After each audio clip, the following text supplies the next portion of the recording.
the Trump administration had a phone call. Trump himself had a phone call with Nicolas Maduro, the current leader. I think he claims he's democratically elected. There's plenty of dispute there. He had a phone call, told him to leave Venezuela immediately before Trump announced that the country's airspace would be closed. According to reports, the warning was reportedly delivered in a phone call with Caracas and offered guaranteed evacuation for Maduro, his wife, and their son, but only if the dictator agreed to resign on the spot. It looks like he did not agree to this, and we pretty quickly got a Trump Truth Social post declaring the airspace above and surrounding Venezuela to be closed in its entirety to all airlines, pilots, drug dealers, and human traffickers. His exact quote. To all airlines, pilots, drug dealers, and human traffickers, please consider the airspace above the surrounding Venezuela to be closed in its entirety, all caps at the end of that. Specific note on that, this is not an official FAA closure that would require formal regulatory action, but rather a unilateral presidential warning, echoes tactics used in past U.S. military campaigns where such public announcements have preceded airstrikes or enforcement actions. The FAA has separately issued a caution to pilots about heightened military activity in the area, advising extreme vigilance. Of course, people love to get on the flight tracker. I think this is like Google Maps, or it's a flight tracker app or something like that. So, how effective was this presidential warning? And it looks pretty effective. Here is a map of Venezuela and the surrounding area. No planes. So I almost in other spots. Yeah, I don't mean to make light of this. I mean, this is really serious. There's broader context. I mean, this has been going on for about 30 years, going to Hugo Chavez. And as of right now, the Trump administration has deployed the USS Gerald R. Ford aircraft carrier strike group, over a dozen warships, and roughly 15,000 troops off of Venezuela's coast. This follows, of course, the U.S. naval strikes that were very controversial, hitting suspected drug boats in international waters, have reportedly killed at least 80 people at this point. They publicly announced that the CIA has been operating within Venezuela to disrupt trafficking networks. And they have highlighted the reasoning given by the Trump administration broadly has been anti-drug efforts. They talk about Tren de Aragua, Cartel de las Solas, run by elements of Maduro's regime, efforts targeting human trafficking as well. And so this has been building up for a while. I don't know. I have somewhat complicated thoughts on this at this point, but it sure looks like I saw odds are saying 1 in 3 we might go to war with Venezuela over this. It feels like another regime change war. I'm not sure how this is different than what is going on in the Middle East, in my opinion. If we were to engage in regime change war, maybe Josh would disagree on that. How do you guys feel about this? Well, I think the biggest difference with the Middle East is that it's in our hemisphere, right? Like, this is solidly on our side, so there's more of an immediate threat. And Josh will remember which doctrine that is. Like, no, it's Monroe Doctrine, right? Monroe Doctrine. Thank you. I knew it was M. Monroe Doctrine. So it's solidly in our hemisphere. Again, though, I mean, I'm getting sort of uncomfortable flashbacks to the regime changes that we were engaged in the 1970s, 80s in Panama, Guatemala, Honduras. I mean, it's messy. It is not what I voted for. We've covered before how Venezuela acts as a sort of proxy for some of our more global enemies. So China using Venezuela as a parking spot for the fentanyl that is manufactured, although Mexico is much more of a parking spot than Venezuela. So it's like, well, why Venezuela? Why not Mexico?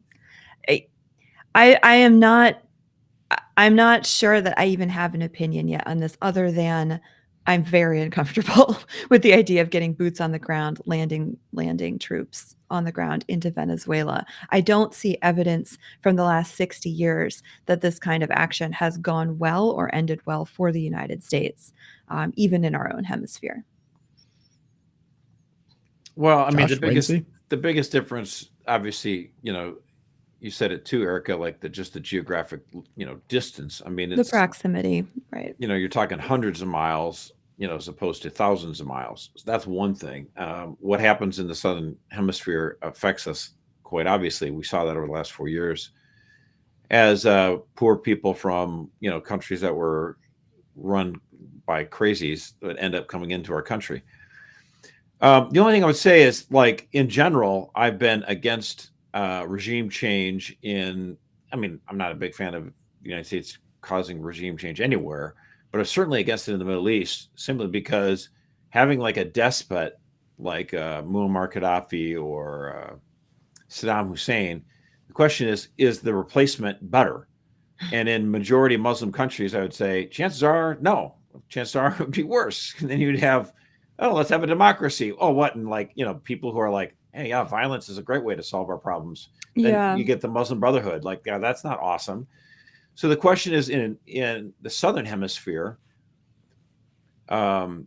is there a better likelihood that if you got rid of a despot, that you might actually get, someone who's more aligned with the United States? Like, yeah, that there is that possibility. It doesn't mean you necessarily go ahead with it, but Mhm. at least the possibility is much better than it would be anywhere in the Middle East. So, Yeah. I mean, in Argentina, we've seen Javier Milei, if you could get someone like that into a Venezuela. We saw in El Salvador with Bukele. If you get someone like that, if the Trump administration is reading the tea leaves and they're like, okay, the populace of Venezuela, if you give them one shot at an actual fair election, they're going to turn this thing around with a figure like those two men. Sure, Maybe but that's what even if they're you're betting on. I don't know. even if you were to make that argument, the same argument was made in Ukraine in 2014. I mean, we had a color revolution that we caused there, and I would Yeah, not argue there's that the what's going on kicker. there is much any less corrupt than what was going on before. If they're in a better situation than before, I'd argue in many ways no. So I think the yeah, last but 30 years. I mean, even everything with like Ukraine, again, it was like this is something that should be dealt with by Europe. I've long felt Right, like that. not It's a lot, America.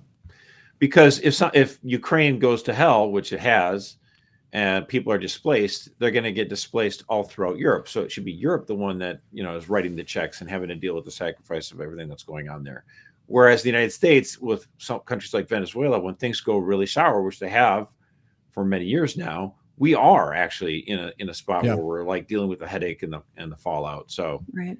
Yeah, I think that what frustrates people is the argument, the drug argument does not hold up to even minor scrutiny. I mean, I saw that the president of Honduras was just pardoned, or he's going to pardon him, and he was a major part of trafficking drugs into the country. Yeah. So it it's a just is mystery like there. I just wish that we could be a little bit more honest, because there could be something going on, and maybe they can't be honest about why they're doing it. Like if you just look at hard numbers, I mean, they share 17.3% of the global total of oil reserves. Like, hate to be cynical, but that kind of looks like a Bingo. big reason. Like, would love to get some free oil, or have a more friendly politician in there to get us oil. Like, that could just be the real politique. I don't think it's drugs. And it feels kind of insulting that the reason would be drugs, that we're going to commit so many military resources there. I don't know. This just feels very, I don't know. I hate to be going back to this, but like, I did not vote for more wars. I didn't vote for more regime change. I voted for more domestic focus. You need to really make an argument to the American people that this somehow benefits us domestically, rather than causing the same problem that we've had, as you said, Josh, when you rattle the saber of other countries and you cause problems there with regime change. Their immigrants move here. Like, we've dealt with all the gang problems here. We've dealt with all the people coming across the border, partially because their situations are bad. I don't see how causing instability intentionally over the last 30 years, you would expect less immigrants to come this way. Like, I don't know. It doesn't matter to me the what idea Venezuela is decides to do with their government. if you can get a government in Venezuela that is not like psycho-Marxist, then you can actually turn that ship around. I mean, Venezuela Yeah. was once a very prosperous country that had great, the people were doing quite well, big middle class. People were doing great. And it all went to hell when they elected Marxists. So, And then when we tried to oust the Marxist Hugo Chavez, that kind of backfired too. Right. And then we get Right? Nicolas Maduro, and then all of our attempts to try to get him out there has just strengthened his results. Like, they get to use the U.S. as the big boogeyman of like, look what they're trying to do to us. anyway. That's true. True, exactly. So I don't know. So yeah, it's necessary for me to bring up at this point, because I unfortunately predict a heightened escalation in military conflict. There's no other way at this point. And so we'll keep you updated on that.